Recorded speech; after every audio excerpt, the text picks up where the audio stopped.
who insist that climate change is one big hoax, even a political conspiracy. My friends, these people are so out of touch with science that they believe rising sea levels don't matter because in their view, the extra water is just going to spill out over the sides of a flat Earth. They're wrong, obviously. For the benefit of those who may still question the 97% of peer-reviewed studies on climate change, let me just underscore, you don't need to be a scientist to know that the Earth is round, that the sun rises in the east and sets in the west, and that gravity is the reason that objects fall to the ground. You could pick 100 different examples of simple things that happen every day that reflect science and determinations of science.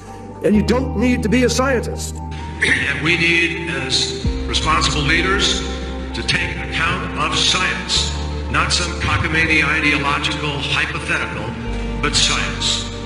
And we need to make clear that those members of the Flat Earth Society are on the wrong side of history. We are going to make Paris the demarcation point where we begin to get the job done to save the planet, period. Nobody has a monopoly on what is a very hard problem, but I don't have much patience for anyone who denies that this challenge is real. We don't have time for a meeting of the Flat Earth Society. We've heard this kind of thinking before. Let me tell you something. If some of these folks were around when Columbus set sail,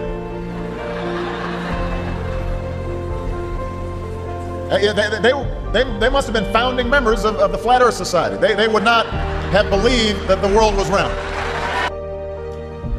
60 years ago, when the Russians beat us into space, we didn't deny Sputnik was up there. We didn't argue about the science or shrink our research and development budget. We built a space program almost overnight, and 12 years later, we were walking on the moon.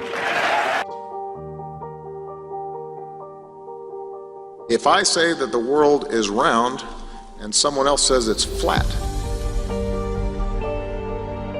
that's worth reporting.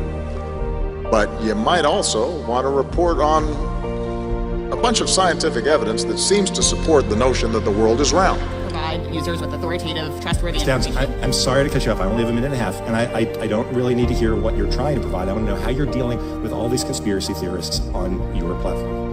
So the first way is by demoting low-quality content and promoting more authoritative content, and the second is by providing more transparency for users. So we're introducing boxes that provide factual information at the top of results that have shown themselves to turn up a lot of information that is counterfactual, such as searching for the Earth is flat on YouTube, where you see a lot of... Your response is to put a box saying, nope, the Earth is not flat. Correct. Okay.